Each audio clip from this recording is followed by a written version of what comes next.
Сәлем қыздар, мен сендерге бүгін сливкисіз, миксерсіз, шайға тез қандай тәтті торт, бәліш жасаймын десеңіздер, осы тортты ұсынар едім.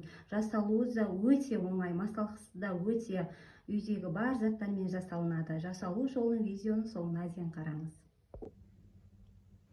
Алдымен 3 жұмыртқамызға қантымызды салып, венчиктің көмегімен араластырып аламыз. Миксермен істесеңіздер де болмаса, жай араласса болды. Қатты ұлғайғанып бізге қажет емес.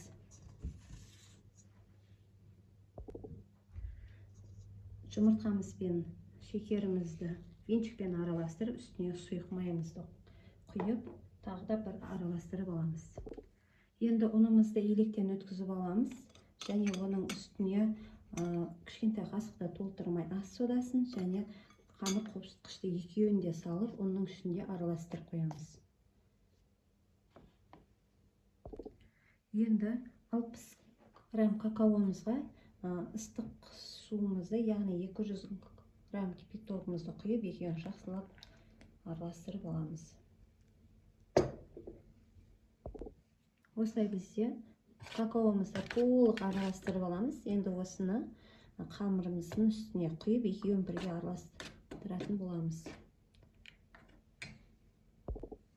Қамыры дайын. Осындай масса шығу керек. Қатты қою емес, сұйық емес. Енді осыны екі бөліп формаға салатын боламын. Менде корж толық пісіп шықты. Таяқшамен шығып көрдім.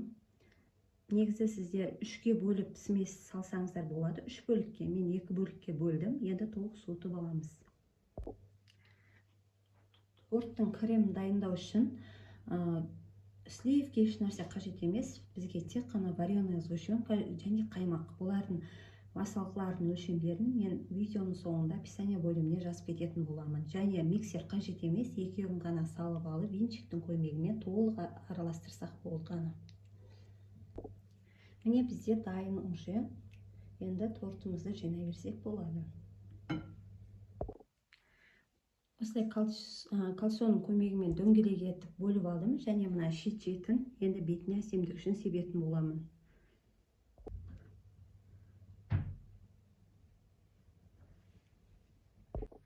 Міне қыздар, менің тортым дайын, миксерсіз, сливкисіз, жылдам дайындалады, дәмі де күшті. Сіздер де жасап көріңіздер, астарыңыз дәмді болсын. Видео ұнаса, маған лайк басып, комментарий жазып, міндетті түрде менің арнама тіркеле кетіңіз.